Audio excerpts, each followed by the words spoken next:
Aristóteles diz uma coisa sobre a qual eu nunca desenvolvi muito até hoje, mas que é fundamental. Todas as pessoas éticas têm essa areteia, esse compromisso em grego com a verdade, elas têm justa indignação. Uma pessoa ética briga, mas briga pelas causas corretas. Tem pouquíssimas causas pelas quais brigar no Brasil de hoje. Nós não devemos brigar por coisas pequenas, devemos relevar tudo. Gente inconveniente, gente que fala alto, gente chata no trânsito, tudo isso é de menor importância, ou citando uma ex-autoridade federal, de menos importância. Todo o resto que é importante são as grandes causas pelas quais a vida vale a pena. Por exemplo, família, por exemplo, ética, por exemplo, a luta contra o preconceito. Estas são as causas que valem a pena e para as quais nós temos que ter justa indignação. Utilizando a Mafalda, a grande personagem da história em quadrinhos do Quino na Argentina, eu tenho que dizer basta a tudo que seja estruturalmente ruim e realmente não rir e nem compactuar com as coisas ruins. A crença aristotélica é uma palavra que depois, essa palavra não é de Aristóteles, é um neologismo inventado por Rousseau em francês. A perfectibilidade, Aristóteles usa uma palavra em grego, a perfectibilidade do caráter. O caráter pode ser transformado e melhorar ano a ano, se eu quiser. Se melhorar o caráter for meu projeto de vida, como é o meu, apesar da dificuldade. Eu luto para ser uma pessoa melhor. Sou derrotado muitas vezes. E às vezes digo para as pessoas que gostam de mim, eu melhorei muito. E elas me dizem, imagina antes. Tamanha quantidade de coisas que tem para consertar ainda. Eu preciso melhorar o meu caráter sempre e constantemente. Preciso ser um homem, um pai, um professor, um profissional melhor cada dia. Perfectibilidade do caráter. Esta luta vai terminar no dia da minha morte. Preciso lutar para isso. Sempre. Este é um desafio. Outra questão importante é que eu tenho que incluir o meu eu na ética. Tudo o que acontece, acontece passando por mim, e eu tenho responsabilidades sobre quase tudo. Responsabilidade significa que minha vida, minha família, meu corpo, minha renda, não são dados do destino, mas são questões fundamentais deste momento. Nós temos no Brasil uma imensa tradição de tirar o eu da história. Nenhum de nós assume que faz parte. E utilizamos frases como o brasileiro não sabe votar, o brasileiro é atrasado, o brasileiro no trânsito é muito estressado. Mas eu sou um santo, consciente criticamente e sempre pontual. Eu vou insistir num ponto que é incômodo, porque é a coisa mais fácil de dizer a todas as plateias, que causaria palmas fáceis e agradaria a todos os ouvidos, ela não é verdadeira. Mas se eu fosse populista, eu insistiria. Que frase é essa? Nós somos um país de trabalhadores honestos governados por ladrões. Seria fabuloso isso. As plateias adorariam, porque nós somos os honestos. Nenhum dos 513 deputados que hoje estão em Brasília e dos 81 senadores, da presidente que está em licença para investigação e do atual presidente em exercício, nenhum deles deu um golpe de Estado.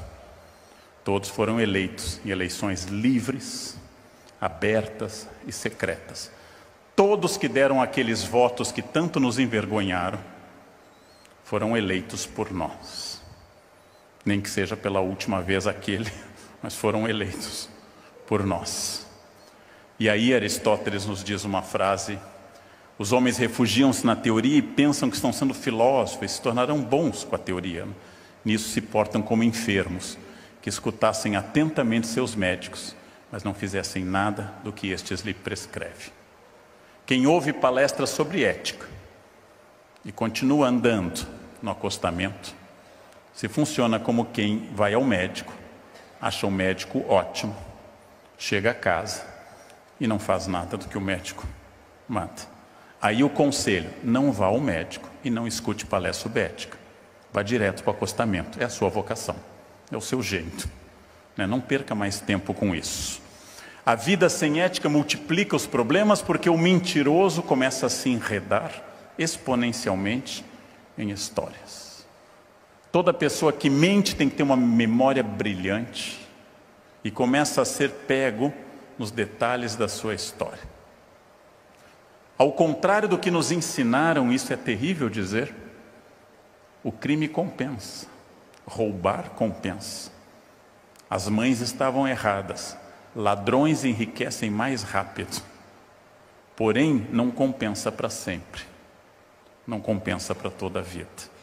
É óbvio que o imposto que eu não pago vai para o meu bolso, porém em algum momento há o risco de um funcionário nipo brasileiro aparecer na minha frente da Polícia Federal. Há um risco.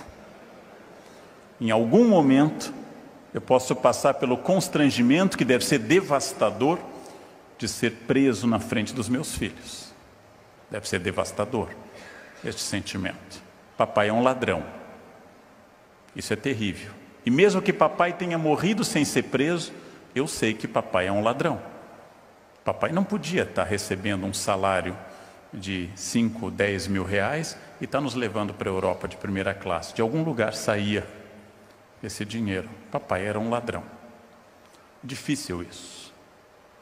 O legado da honestidade é um legado, não é que ele seja exatamente ou unicamente melhor, mas ele é mais fácil. O homem desonesto, quando toca seu WhatsApp perto da esposa, fica apavorado.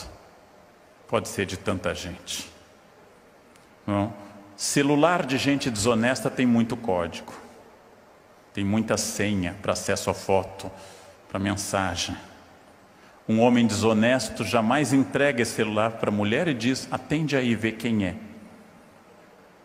Porque isto é um gesto de profunda confiança na sua ética. Um homem honesto, se alguém diz, você me traiu, esse homem diz com tranquilidade, não, isso é uma história falsa.